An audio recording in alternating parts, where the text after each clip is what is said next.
8ರಿಂದ 9 ಗಂಟೆ. ಸ್ಕೂಲ್ಗೆ ಹೋಗ್ತಿರ್ಲಿಲ್ಲ, ಊಟ ತಿಂಡಿ ಮಾಡ್ತಿರ್ಲಿಲ್ಲ, ರೂಮು ಅವಳು ಕನ್ನಡಿ ಅವಳು. ಈಗ ಅವಳು ಈಗಲೂ ಟ್ರೀಟ್ಮೆಂಟ್ ತಗೋತಿದ್ದಾಳೆ. ನಾನು ಯಾಕೆ ಹೇಳ್ತಿದ್ದೀನಿ ಅಂದರೆ, ಒಂದಷ್ಟು ರಿವರ್ಸಿಬಲ್ ಆದ್ರೂ ಒಂದಷ್ಟು ಡ್ಯಾಮೇಜ್ ಮಾಡಿಬಿಟ್ಟಿರುತ್ತೆ ನಮ್ಮ ಮಿದುಳನ್ನ. ಅದಕ್ಕೆ ಟ್ರೀಟ್ಮೆಂಟ್ ತಗೋತಿದ್ದಾಳೆ. ಈಗ ಅವಳೊಬ್ಳು ಒಂದು ಜವಾಬ್ದಾರಿ ಹೆಣ್ಮಗಳಾಗಿ ಒಂದು ಸ್ಕೂಲಲ್ಲಿ ಟೀಚರ್ ಆಗಿ ಕೆಲಸ ಮಾಡ್ತಿದ್ದಾಳೆ. ಆದರೂ ಇವತ್ತಿಗೂ ಅವಳು ಬೇಗ ಡಿಸ್ಟರ್ಬ್ ಆಗ್ತಾಳೆ. ಯಾರೇ ಏನೇ ಹೇಳಿದ್ರು ಸಹಿಸ್ಕೊಳಕ್ಕಾಗಲ್ಲ. ಸಿಟ್ಟು, ದುಃಖ, ಕೈ ಕೊಡ್ತಾಳೆ. ನಿಮ್ಮಲ್ಲೂ ಇರ್ಬೋದು, ಆ ಸೆಲ್ಫ್ ಮೆಟಿಲೇಷನ್ ಅಂತ ಹೇಳ್ತೀವಿ. ಯಾರಿಗೆ ಅದು ತಡ್ಕೊಳ್ಳೋ ಶಕ್ತಿನೇ ಇರಲ್ಲ. ಸಣ್ಣ ಸಣ್ಣ ಕಾರಣ, ಅಪ್ಪನೇ ಇರ್ಬೋದು, ಅಮ್ಮನೇ ಇರ್ಬೋದು, ಫ್ರೆಂಡ್ ಏನೋ ಒಂದು ಚೂರು ಹೇಳಿದ್ರು ಅಂದರೆ ತನಗೆ ತಾನೇ ಹಿಂಸೆ ಕೊಡುವಂಥ ಪ್ರವೃತ್ತಿ. ಅದು ಏನು ಹೇಳೋದು, ಪರ್ಸನಾಲಿಟಿ ಡಿಸಾರ್ಡರ್ ಅಂತ ಹೇಳ್ತೀವಿ, ವ್ಯಕ್ತಿತ್ವ ದೋಷ. ಅವ್ರನ್ನ ರಿಪೇರಿನೇ ಮಾಡೋಕ್ಕಾಗಲ್ಲ. ಆದರೆ ಅವರು ಒಬ್ಬರು ಮನುಷ್ಯರು, ಬದುಕೋ ಎಲ್ಲ ಹಕ್ಕು ನಮ್ಮಂಗೆ ಇರುತ್ತೆ. ಆ ಮಗು, ಆ ಹುಡುಗಿ ಇವಾಗ ಟ್ರೀಟ್ಮೆಂಟ್ ತಗೊಂಡು ನಿದ್ರೆ ಮಾಡ್ತಾಳೆ. ತಂದೆ ತಾಯಿನ ಅವಳು ತಗೊಳ್ಳೋ ಸಂಬಳದಲ್ಲಿ ಚೆನ್ನಾಗಿ ನೋಡ್ಕೋತಿದ್ದಾಳೆ. ಜವಾಬ್ದಾರಿಯಿಂದ ಒಂದು ಸ್ಕೂಲ್ಗೆ ಹೋಗಿ ಆ ಮಕ್ಳ ಜೊತೆನೂ ಚೆನ್ನಾಗಿದ್ದಾಳೆ. ಆಗೀಗ ಒಂದೊಂಚೂರು ಡಿಸ್ಟರ್ಬ್ ಆದ ತಪ್ಪಕ್ಕೆ ಓಡ್ ಬರ್ತಾಳೆ. ಟ್ರೀಟ್ಮೆಂಟ್ ತಗೊಂಡು ಚೆನ್ನಾಗಿದ್ದಾಳೆ. ಅವಳನ್ನು ನೋಡಿದ್ರೆ ಫುಲ್ ಆಫ್ ಲೈಫ್, ಖುಷಿಯಾಗತ್ತೆ ನನಗೆ. ಅಷ್ಟು ನಗ್ತಾ ಏನೇನೋ ಕ್ರಿಯೇಟಿವ್ ಆಕ್ಟಿವಿಟೀಸ್ ಆ ಮಕ್ಳುಗಳ ಜೊತೆ ಮಾಡ್ತಾಳೆ, ತೋರಿಸ್ತಾಳೆ ಫೋಟೋದಲ್ಲಿ ನನಗೆಲ್ಲನೂ. ಯಾಕೆ ಹೇಳ್ತೀನಿ ಅಂದರೆ, ಅವಳಿಗಷ್ಟು ದೇವ್ರ ಬುದ್ಧಿವಂತಿಕೆ ಕೊಟ್ಟಿದ್ದಾನೆ.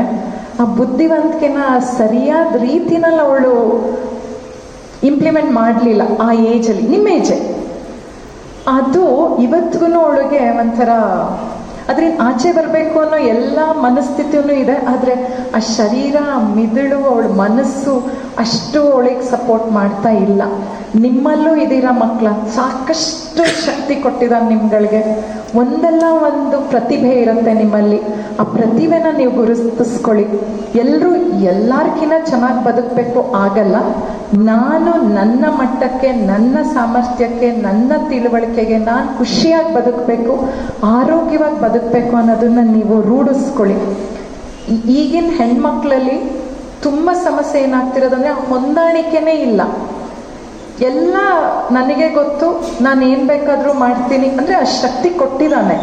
ಆ ಶಕ್ತಿ ಏನು ಕೊಟ್ಟಿದ್ದಾನೆ ಅದನ್ನು ಆರೋಗ್ಯಕರವಾಗಿ ಬಳಸ್ಕೊಂಡು ನಿಮ್ಮ ಆರೋಗ್ಯ, ನಿಮ್ಮ ಸುತ್ತಮುತ್ತ ಇರೋ ಎಲ್ರದ್ದು ಆರೋಗ್ಯನ ಗಟ್ಟುಮುಟ್ಟು ಮಾಡೋ ಕಡೆಗೆ ಪ್ರಯತ್ನ ಕೊಡಿ. ಇಷ್ಟು ಹೇಳಿ ನನ್ನ ಮಾತುಗಳನ್ನ ಮುಗಿಸ್ತೀನಿ. ಧನ್ಯವಾದ. ಸ್ವಾಭಿಮಾನದ ಬದುಕನ್ನ ನಡೆಸಬೇಕು.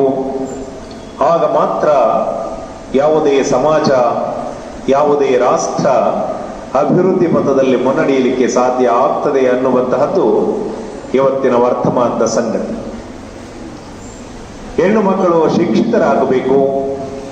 ಅದರ ಜೊತೆಗೆ ವೈಚಾರಿಕ ಮನೋಧರವನ್ನು ಮೈಗೂಡಿಸಿಕೊಂಡಾಗ ಮಾತ್ರ ಒಂದು ಅರ್ಥಪೂರ್ಣವಾದಂತಹ ಒಂದು ಸಮಾಜ ನಿರ್ಮಾಣ ಆಗಲಿಕ್ಕೆ ಸಾಧ್ಯ ಇದೆ. ಮೌಢ್ಯತೆ ಮತ್ತು ಅಂಧಶ್ರದ್ಧೆಗೆ ಬಲಿಯಾಗದೆ ಇಲ್ಲಿಯವರೆಗೆ ಡಾಕ್ಟರ್ ನಿರುಪಮಾ ಕಿರಣ್ ಅವರು ಮಾತನಾಡಿದರು. ಬಹಳ ಅಮೂಲ್ಯವಾದಂತಹ ವಿಚಾರಗಳನ್ನು ಅವರು ನಿಮ್ಮ ಮುಂದೆ ಇಟ್ಟಿದ್ದಾರೆ. ಬೇರೆ ದೈಹಿಕ ಆರೋಗ್ಯ ಎಷ್ಟು ಮುಖ್ಯವೋ ಮಾನಸಿಕ ಆರೋಗ್ಯವೂ ಕೂಡ ಅಷ್ಟೇ ಮುಖ್ಯ ಅನ್ನುವಂತಹ ಒಂದು ಸಂಗತಿಯನ್ನ ಅನೇಕ ನಿದರ್ಶನಗಳ ಮೂಲಕವಾಗಿ ಇವತ್ತು ಡಾಕ್ಟರ್ ನಿರುಪಮಾ ಅವರು ತಮ್ಮ ಮುಂದೆ ಪ್ರಸ್ತುತಪಡಿಸಿದ್ದಾರೆ. ಸಮಯ ವರ್ತಮಾನದ ಸಂದರ್ಭದಲ್ಲಿ ಮೊಬೈಲ್ ಅನ್ನುವಂತಹ ಒಂದು ಗೀಳಿಗೆ ಬಿದ್ದಂತಹ ವಿದ್ಯಾರ್ಥಿ ಸಮುದಾಯ ತಮ್ಮ ಎಲ್ಲ ಅಮೂಲ್ಯ ಸಮಯವನ್ನು ಮೊಬೈಲ್ ನೋಡುವಂತಹದ್ದರಲ್ಲಿ, ರೀಲ್ಸ್ ನೋಡುವಂತಹದ್ದರಲ್ಲಿ, ಅದರ ಜೊತೆಗೆ ಬೇರೆ ಬೇರೆ ವಾಟ್ಸಪ್, ಫೇಸ್ಬುಕ್ ಇತ್ಯಾದಿಗಳಲ್ಲಿ, ಇನ್ಸ್ಟಾಗ್ರಾಮ್ ಕಳೆದು ಹೋಗುವುದರ ಮೂಲಕವಾಗಿ ತಮ್ಮ ಅಮೂಲ್ಯ ಸಮಯವನ್ನು ವ್ಯರ್ಥ ಮಾಡಿಕೊಳ್ಳುವುದರ ಮೂಲಕವಾಗಿ ಮಾನಸಿಕವಾದಂತಹ ಒಂದು ರೋಗಗಳಿಗೆ ಹೇಗೆ ಈಡಾಗ್ತಾ ಇದ್ದಾರೆ. ಆದ್ದರಿಂದ ಹೊರಬರದೆ ಹೋದರೆ ಒಂದು ಸದೃಢವಾದಂತಹ ಸಮಾಜ ನಿರ್ಮಾಣ ಆಗಲಿಕ್ಕೆ ಸಾಧ್ಯ ಇಲ್ಲ. ಮಹಾತ್ಮ ಗಾಂಧೀಜಿಯವರು ಹೇಳುವ ಹಾಗೆ, ಹೆಣ್ಣೊಂದು ಕಲಿತರೆ ಶಾಲೆಯೊಂದು ತೆರೆದಂತೆ ಅನ್ನುವಂತಹ ಮಾತೇನಿದೆಯಲ್ಲ, ಅದು ಅಕ್ಷರಶಃ ಅನುಷ್ಠಾನಗೊಳ್ಳಬೇಕಾದ್ರೆ ಹೆಣ್ಣು ಮಕ್ಕಳು ಮಾನಸಿಕವಾಗಿ ಸದೃಢರಾಗಬೇಕು. ಜೀವನದ ಎಲ್ಲ ಸವಾಲುಗಳನ್ನ ಮೆಟ್ಟಿ ನಿಲ್ಲುವುದರ ಮೂಲಕವಾಗಿ ತಮ್ಮ ಒಂದು ಆತ್ಮ ಸ್ವಾತಂತ್ರ್ಯವನ್ನ ಕಾಪಾಡಿಕೊಳ್ಳುವಂತಹ ಒಂದು ಅಗತ್ಯ ಇದೆ.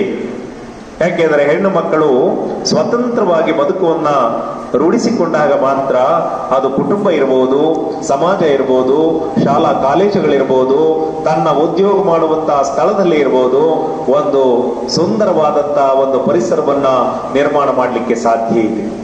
ಆ ದೃಷ್ಟಿಯಲ್ಲಿ ಹೆಣ್ಣು ಮಕ್ಕಳು, ನಾನು ಬಹಳ ಸಾರಿ ಹೇಳ್ತಾ ಇರ್ತೇನೆ, ವಿವಾಹ ಅನ್ನುವಂತಹದ್ದು ಕಡ್ಡಾಯ ಅಲ್ಲ. ವಿವಾಹ ಒಂದಲ್ಲ ಒಂದು ದಿವಸ ಆದೇ ಆಗತ್ತೆ. ಆದ್ರೆ ಹೆಣ್ಣು ಮಕ್ಕಳು ಉದ್ಯೋಗಸ್ಥರಾಗಬೇಕು. ಉದ್ಯೋಗಸ್ಥರಾಗುವುದರ ಮೂಲಕವಾಗಿ ಆರ್ಥಿಕವಾದಂತಹ ಸ್ವಾತಂತ್ರ್ಯವನ್ನ ಪಡೆದುಕೊಂಡದ್ದಾದ್ರೆ ಇನ್ನು ಉಳಿದಂತಹ ಎಲ್ಲ ವಿಚಾರಗಳು ಕೂಡ ನಿಮ್ಮ ಹತ್ತಿರಕ್ಕೆ ಹುಡುಕಿಕೊಂಡು ಬರಲಿಕ್ಕೆ ಸಾಧ್ಯ ಇದೆ.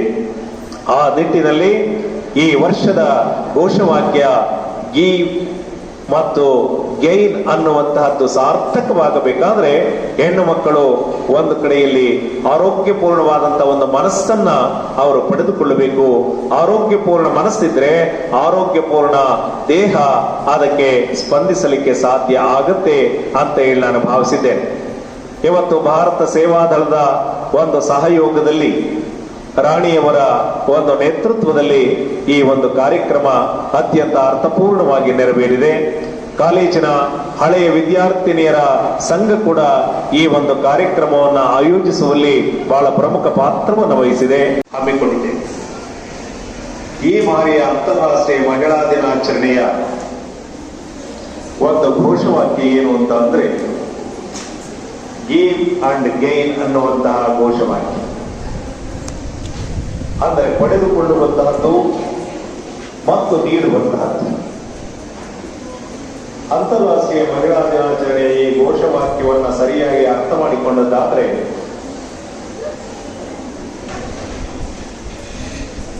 ಈ